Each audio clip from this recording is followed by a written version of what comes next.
नमस्ते। हर सुबह हम एक ही आसमान के नीचे उठते हैं, सूर्य को उगते देखते हैं, चंद्रमा की शीतलता को महसूस करते हैं और कभी-कभी ग्रहण को सिर्फ एक साइंटिफिक इवेंट समझकर इग्नोर कर देते हैं। लेकिन क्या आपने कभी सोचा है, क्या होगा अगर श्रीमद् भागवतम में बताया गया ये पूरा ब्रह्मांड सिर्फ आउटर स्पेस का मैप न हो, बल्कि हमारे अपने मन और चेतना का भी एक दर्पण हो? क्या होगा अगर सिर्फ राहु एक ग्रह नहीं हो, एक सोच हो? पाताल सिर्फ धरती के नीचे की दुनिया नहीं, बल्कि हमारे अंदर छुपी हुई वासनाओं और भ्रम का प्रतीक हो। और क्या हो अगर इस पूरी सृष्टि का असली आधार वो हो जिसे हम देख ही नहीं पाते।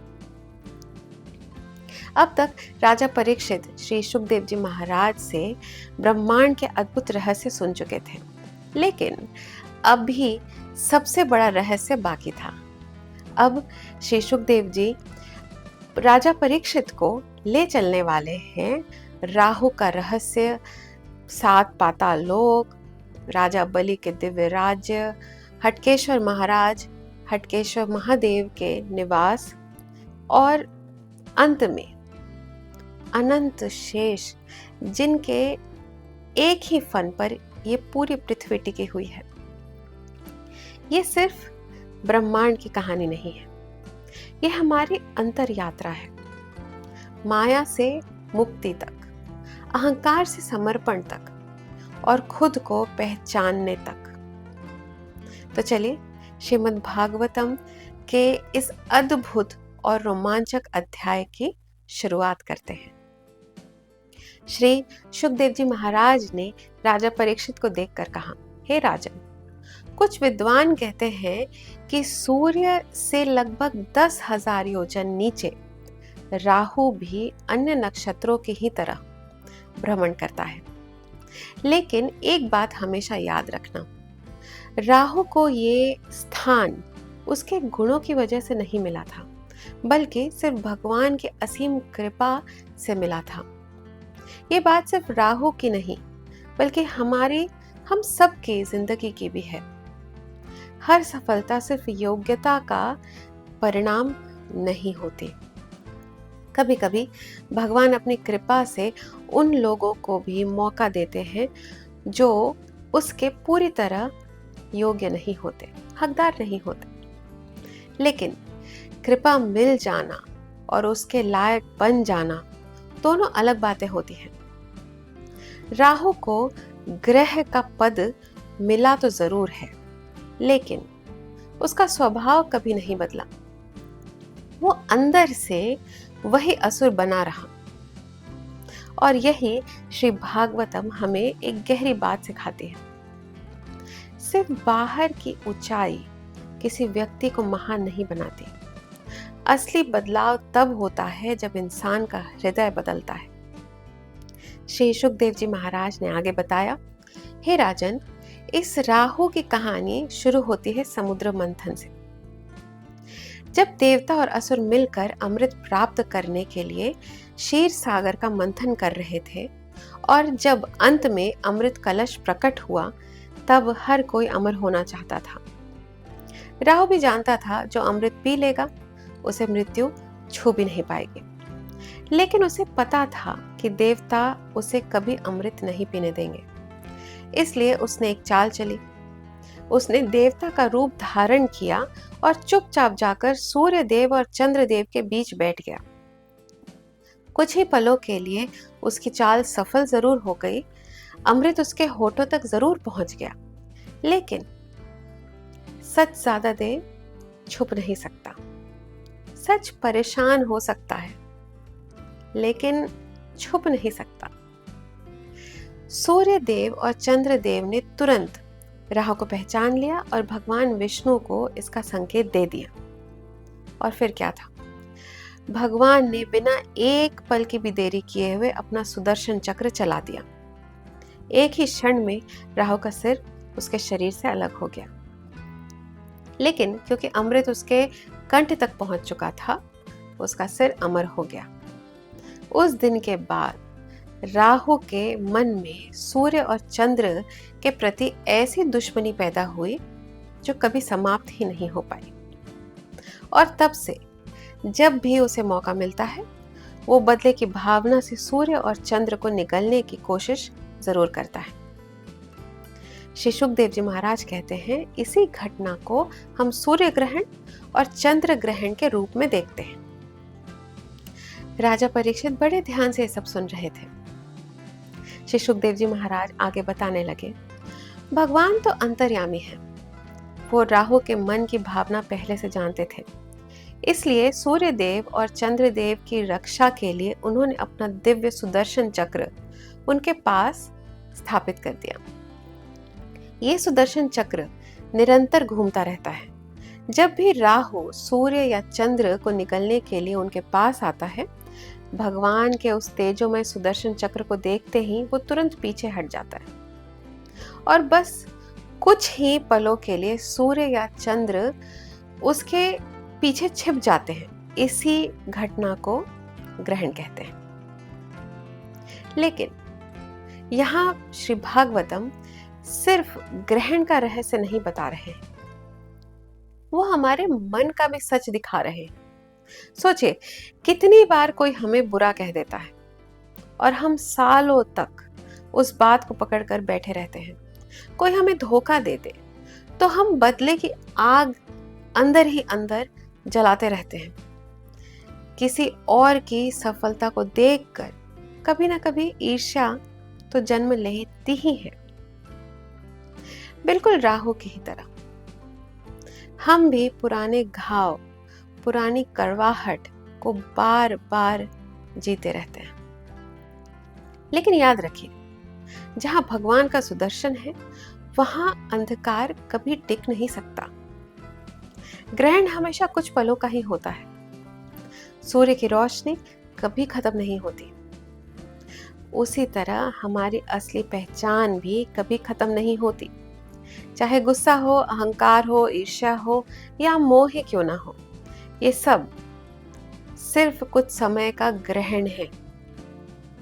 आत्मा का प्रकाश हमेशा शुद्ध, अमर और प्रकाशमान ही रहता है।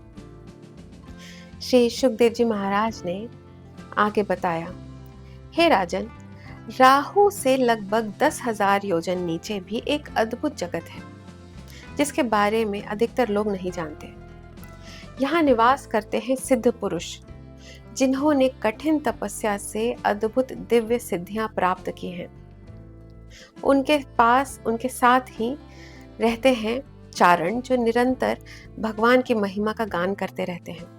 और वहीं विद्याधर भी निवास करते हैं, जो असाधारण ज्ञान और अलौकिक विद्या के स्वामी माने जाते हैं। इन सबसे नीचे है अंतरिक्ष लोक। जितनी दूर तक हवा चलती है, बादल नजर आते हैं, उतना विशाल ये क्षेत्र फैला हुआ है। यहीं यक्षों, भूतों, प्रेतों और अनेक अदृश्य जीवों का निवास स्थल होता है। और इसके भी नीचे आती है हमारी पृथ्वी, वही पृथ्वी जिसमें हम अपनी पूरी दुनिया समझकर उसी में उलझे रहते हैं। लेकिन श्री भागवतम कहते हैं, ये पृथ्वी भी भगवान की अनंत सृष्टि का ही एक छोटा सा हिस्सा है, एक छोटा सा अध्याय। और असली अद्भुत यात्रा अभी भी शुरू नहीं हुई है। हमारी पृथ्वी के नीचे 7 अद्भुत लोक स्थित हैं। हर लोक के बीच 10,000 योजन का अंतर है। इनके नाम हैं अतल, वितल, सुतल, तलातल, महातल, रसातल, पाताल। हर लोक की लंबाई और चौड़ाई लगभग समान है। लेकिन राजा परीक्षित को सबसे ज्यादा हैरानी उनके आकार से नहीं, बल्कि उनकी अद्भुत सुंदरता से हुई। हम अक्सर सोचते हैं कि धरती के नीचे के लोक अंधकार, दुख, कष्टों से भरे होंगे। लेकिन श्री सुखदेव जी महाराज ने इस भ्रम को दूर करते हुए कहा, ये लोग तो स्वर्ग से भी अधिक ऐश्वर्य और भोगों से संपन्न हैं। यहाँ भव्य महल हैं, अनंत सुंदर बाग बगीचे हैं, सुंदर और साफ जल है, झीलें हैं, रत्नों से चमकते हुए नगर, मंदिर, सभा भवन, सुंदर आंगन। यहाँ दैत्य, दानव और नाग अपने परिवारों के साथ निवास करते हैं। तोते, कबूतर, मैना जैसे पक्षियों के मधुर ध्वनि यहाँ पर हर वक्त इस वातावरण में गूंजती रहती है। हर तरफ सुंदर उद्यान और उत्सव जैसा माहौल रहता है।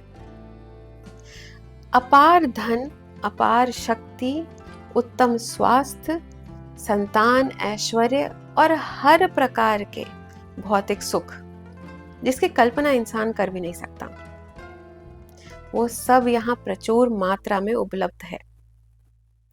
यहाँ एक प्रश्न स्वाभाविक है, जब ये लोग इतने सुंदर और संपन्न हैं, तो क्या ये ही जीवन का अंतिम लक्ष्य है? श्री सुखदेव जी महाराज कहते हैं, नहीं, क्योंकि ऐश्वर्य और मुक्ति एक ही बात नहीं होते।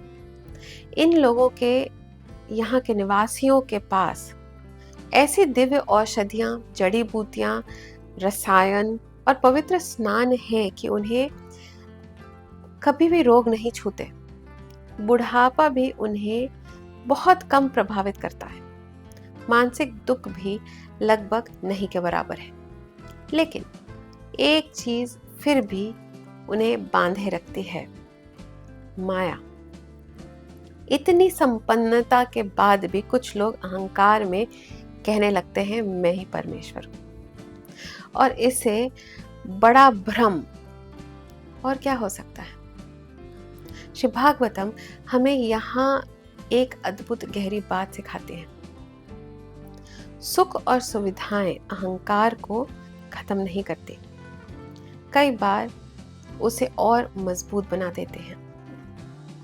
श्री सुखदेव जी महाराज ने कहा, सातों लोकों में सबसे पहला है अतल लोक। यहाँ राज्य करते हैं बल, जो महान मय दानव के पुत्र हैं। कहा जाता है कि बल ने 96 प्रकार की अद्भुत माया रची, जिनमें से कुछ का प्रभाव आज भी मायावी और तांत्रिक विद्याओं में देखने को मिलता है। इन्हीं माया का एक अद्भुत उदाहरण हतक रस है। जो भी इस रहस्यमय रस को पीता है, उसका मन अहंकार और मद से भर जाता है। उसे लगने लगता है कि उसमें 10,000 हाथियों जितना बल आ गया है, और फिर वो गर्व से कहने लगता है, मैं ही भगवान हूँ, मैं ही सिद्ध हूँ, मेरे पास सारी शक्तियां हैं। यही माया की सबसे बड़ी चाल है। वो इंसान को इतना भ्रमित कर देती है, वो अहंकार को ही अपनी असली पहचान और खुद को ही परमेश्वर समझने लगता है। आगे बताते हुए श्री सुखदेव जी महाराज ने कहा, दूसरा लोक है वितल लोक। और इस लोक की सबसे अद्भुत बात यह है कि यहाँ स्वयं भगवान शिव हटकेश्वर महादेव के दिव्य रूप में विराजमान है, माता भवानी और अपने दिव्य गणों के साथ। महादेव यहाँ सृष्टि को निरंतर चलाने के लिए अपनी दिव्य लीलाओं का विस्तार करते हैं। इसी लोक में एक रहस्यमय दिव्य अग्नि और धरती के नीचे बहने वाले जल का संगम होता है, जिसकी वजह से हटक नाम का एक अद्भुत दिव्य सोना उत्पन्न होता है। कहा जाता है कि प्राचीन काल में देवता भी इस दिव्य सोने को आभूषण के रूप में धारण करते थे। श्री भागवतम हमें बताते हैं कि चाहे सृष्टि कोई भी कोना हो, महादेव की पवित्र और करुणामय उपस्थिति हर जगह को दिव्यता से भर देती है। श्री सुखदेव जी महाराज ने आगे बताया, सातों पाताल लोक में सबसे अधिक दिव्य और गौरवशाली है सुतल लोक। यही निवास है महान भक्त राजा बलि का, जो प्रहलाद महाराज के पौत्र हैं। एक समय था जब राजा बलि तीनों लोगों के स्वामी बन चुके थे। उनका तेज और शक्ति इंद्र के समान था। लेकिन फिर उनके सामने स्वयं भगवान ने वामन अवतार धारण किया। एक नन्हे से ब्राह्मण बालक के रूप में भगवान ने राजा बलि से विनम्रता से सिर्फ 3 पग भूमि मांगी। राजा बलि मुस्कुरा दिए। उन्होंने सोचा, एक छोटे से ब्राह्मण को आखिर 3 कदम जमीन ही तो चाहिए। और जैसे ही उन्होंने वचन दिया, अगले ही क्षण वामन भगवान ने अपना विराट रूप धारण किया। एक पग में पूरी पृथ्वी नाप ली, दूसरे पग में पूरा स्वर्ग। अब तीसरा पग रखने के लिए कोई स्थान ही नहीं बचा था। तब राजा बलि समझ गए, ये कोई सामान्य ब्राह्मण नहीं, स्वयं भगवान है। और बिना किसी संकोच के उन्होंने अपना मस्तक भगवान के चरणों में झुका दिया। उस पल उन्होंने सब कुछ दे दिया, लेकिन वास्तव में उन्होंने कुछ भी नहीं खोया, क्योंकि जो चीज जीत कभी नहीं दे सकती, वो उन्हें समर्पण से मिल गई। श्री शुकदेव जी महाराज ने फिर एक ऐसी बात कही जो राजा परीक्षित को भी चकित कर गई। उन्होंने कहा, सुतल लोक में राजा बलि के पास जो ऐश्वर्य है वो इंद्र से भी कहीं अधिक है, लेकिन उनका सबसे बड़ा धन उनका वैभव नहीं। सबसे बड़ा वरदान तो यह है कि स्वयं भगवान नारायण अपनी गदा लेकर राजा बलि के द्वार पर खड़े रहते हैं और अपने भक्त की रक्षा स्वयं करते हैं। जरा सोचे, अनंत ब्रह्मांडों के स्वामी एक समर्पित भक्त के द्वारपाल भी बन जाते हैं। यही है सच्ची भक्ति की शक्ति। श्री शुकदेव जी महाराज ने आगे बताया, सुतल लोक के नीचे स्थित है तलातल लोक। ये है मय दानव का राज्य। वही मय दानव जो अपनी अद्भुत कला और वास्तुकला के लिए प्रसिद्ध है। इसी मय दानव ने त्रिपुर नाम के भव्य नगर को बनाया था, उसका निर्माण किया था। लेकिन जब उन नगर में सृष्टि का संतुलन बिगड़ने लगा, तब भगवान शिव ने त्रिपुर का विनाश कर दिया। पर महादेव ने मय दानव का त्याग नहीं किया, बल्कि उसे अपनी शरण दी और अपनी रक्षा में रख लिया। महादेव की कृपा से मय दानव माया और अलौकिक विद्या के सबसे बड़े आचार्य बन गए। श्री भागवतम यहाँ हमें एक अद्भुत गहरी सीख देती है। चाहे किसी के पास कितना ही ज्ञान, बुद्धि, रचनात्मकता क्यों ना हो या अद्भुत शक्तियां ही क्यों ना हो, भक्ति और समर्पण के बिना वो सब अधूरा है। क्योंकि समर्पण के बिना ज्ञान भी धीरे धीरे माया का रूप ले लेते हैं। तलातल के नीचे स्थित है महातल लोक। यहाँ कद्रू माता के अनेक बहु फन वाले नाग निवास करते हैं। उनके विशाल फन देखकर ही लोग चकित रह जाते हैं और उनकी शक्ति का तो कोई अंदाजा भी नहीं लगा सकता। लेकिन इतनी अपार शक्ति के बाद भी उनके मन में एक डर हमेशा बना रहता है, और वो डर है भगवान विष्णु के दिव्य वाहन गरुड़ देव का। श्री भागवतम यहाँ एक अद्भुत गहरा सत्य बताते हैं। चाहे हमारे पास कितनी ही शक्ति, धन, सामर्थ्य क्यों ना हो, जब तक भगवान के शरण में हम नहीं आते, तब तक डर कभी पूरी तरह समाप्त नहीं होता। महातल के नीचे स्थित है रसातल। यहाँ निवट कवच नाम के शक्तिशाली दैत्य और दानव रहते हैं। एक समय था जब ये अपार बल और पराक्रम के कारण किसी से नहीं डरते थे। लेकिन जब श्री हरि के सुदर्शन चक्र ने इनका अहंकार चूर चूर कर दिया, तब उनका सारा गर्व और आत्मविश्वास टूट गया। आज वो डर के मारे सांपों की तरह गुफाओं में छुपे रहते हैं उनके डर का एक और कारण भी है।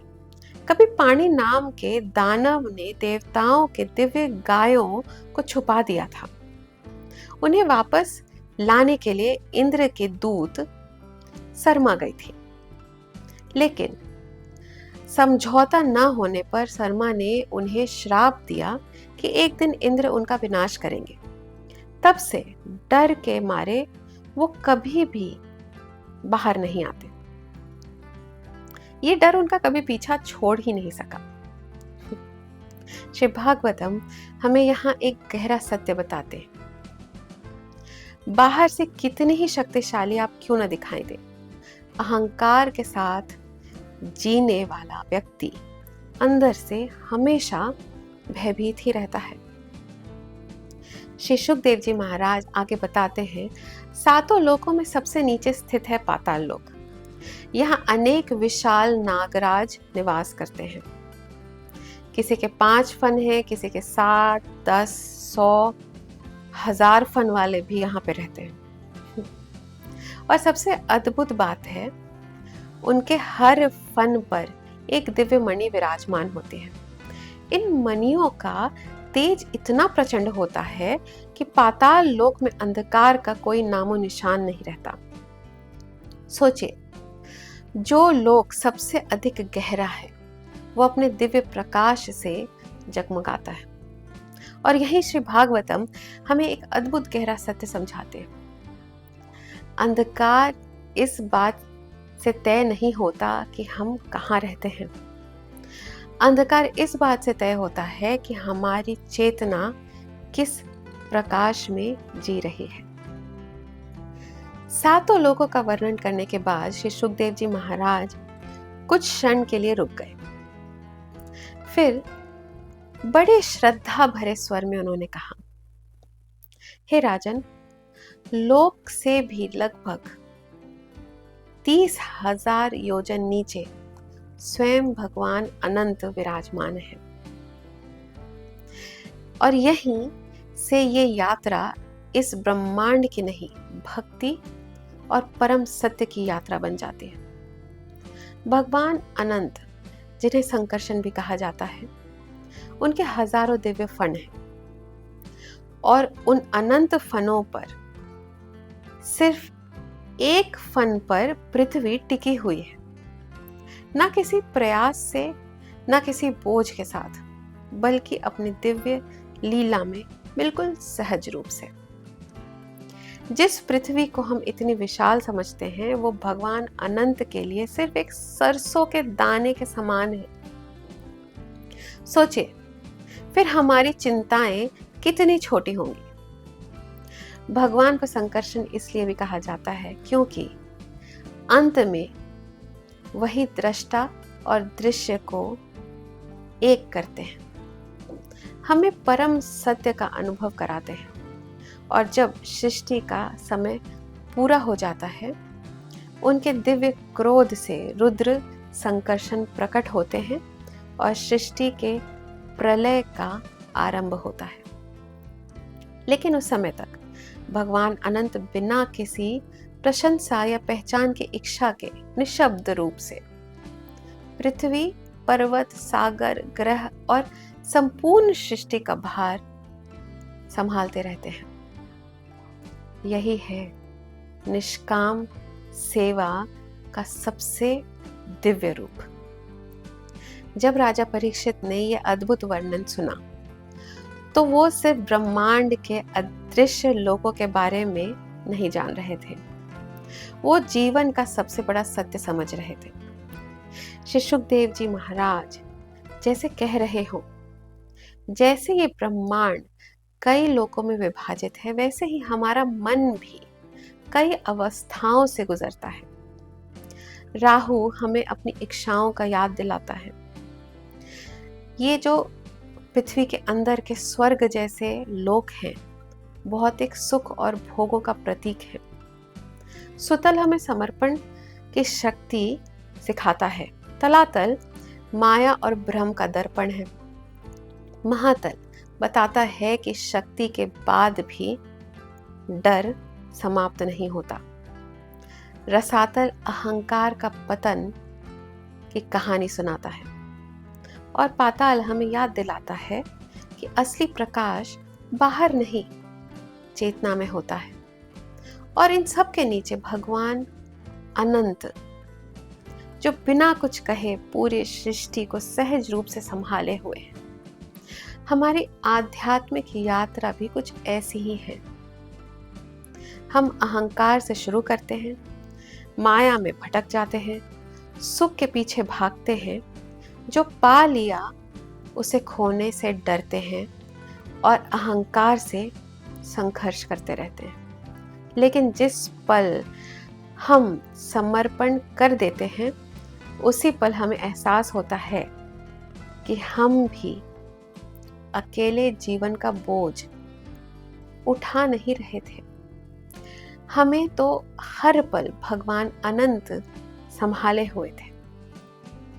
श्री भागवतम हमें सिर्फ ब्रह्मांड की विशालता दिखाने के लिए नहीं है, वो हमें इस विशाल सृष्टि में अपनी जगह पहचानने के लिए है। सूर्य रोज उगते हैं, रोज अस्त होते हैं, ग्रहण आते जाते रहते हैं, राज्य बनते हैं, मिट जाते हैं, यहाँ तक कि पाताल के लोग भी अपने अपने समय के साथ बदलते रहते हैं।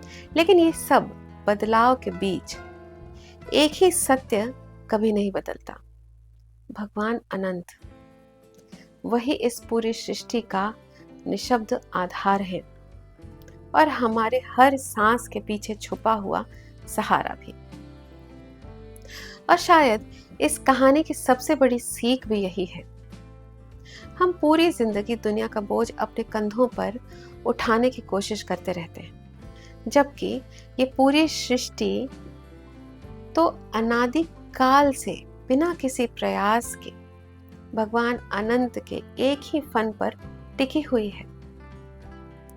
सच्ची शांति तब शुरू होती है जब हम सब कुछ संभालने की जिद छोड़ देते हैं और अपने आप को उसी परमात्मा को समर्पित कर देते हैं, जो हमें हर पल संभाले हुए है, अभी भी, इस क्षण में भी। नमस्ते। मिलते हैं अगले गुरुवार एक और कथा, एक और दर्शन, एक और जीवन की रोशनी के साथ।